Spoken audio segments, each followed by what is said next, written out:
everyone, and welcome to week 5 of Therapy Thursday. This week we're going to be talking about massage of the shoulder, wither and chest. So the first area we're going to look at is the thoracic sling. So I think I've mentioned before that horses don't have a collarbone in the way that we do. So there is nothing skeletally that joins the arm or the forelimb to the rib cage. It's all done by muscle and ligaments. These muscles and ligaments are known collectively as the thoracic sling, or sometimes the shoulder girdle, and they include the trapezius, rhomboideus, latissimus dorsi, and serratus muscles. There's also ventral muscles, which are the subclavius, and the pectorals, so those are the kind of chest muscles that are also involved. And finally, we're going to talk about a often forgotten about muscle, the spinalis. This is located at the wither. So to recap on the anatomy, we have on this diagram, which is more of the superficial muscles, you can see the rhomboideus, trapezius, serratus, and the latissimus dorsi, which we've talked about, make up the thoracic sling upper portion. And then you can also see that you've got the pectorals highlighted there. So this is a view that may not be unknown to some of you, shoulder asymmetry. This is what happens when you get one side of a horse working harder than another side of the horse and the muscles get imbalanced. It's actually really common. Most horses have that one-sidedness in the same way that humans do. But if we don't work with them to relieve that, or at least try and balance that up, then it does start to cause issues with their way of going and also start to throw out other parts of their body as they try to overcompensate.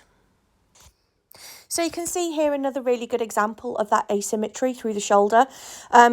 Mostly a horse will have a larger left shoulder than right. They've done some studies on this. It's mostly about 70%. You'll see that on the left. So they do have a handedness in the same way that humans do. So the image on the left shows an even skeletal structure. And the image on the right shows a distinctly higher left shoulder blade and therefore a kind of stronger right humerus.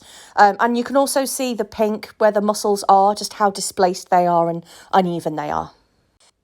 So here I've got Mo reasonably evenly stood with the front, and I'm just looking to see if there is any imbalance in that shoulder. A box is sometimes helpful for this. So I'm starting here with the descending or superficial left pectoral. I'm just using the flat of my hand going with the direction of the hair and just rubbing along that muscle and feeling for it to loosen up. You can go further through the body to the other side of the elbow. That would then take you into the ascending pectorals.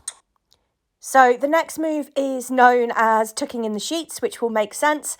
I'm following down the side of the shoulder blade and I'm just asking my fingers just to wrap round the edge of the shoulder blade. For Mo, this is quite easy. You can see my hand kind of disappears down between his shoulder blade and his neck because he's quite young. There are some horses this will be incredibly tight and incredibly difficult to do, so go very slowly and easily with this. If you're not getting into that area or you want a deeper bend, just ask the horse to bring their head towards you and it'll kind of let you get in there a bit easier. This is a great release for those tight shoulders. So onto the spinalis. So this is in the pocket of the withers, so that area where you might see it dip if you've seen any muscle atrophy.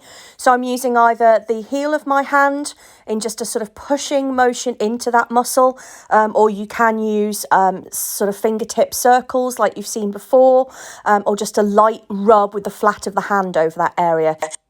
This can be quite tender and sore for those horses that may have saddle issues. So if your horse is reactive, I would suggest getting that checked out.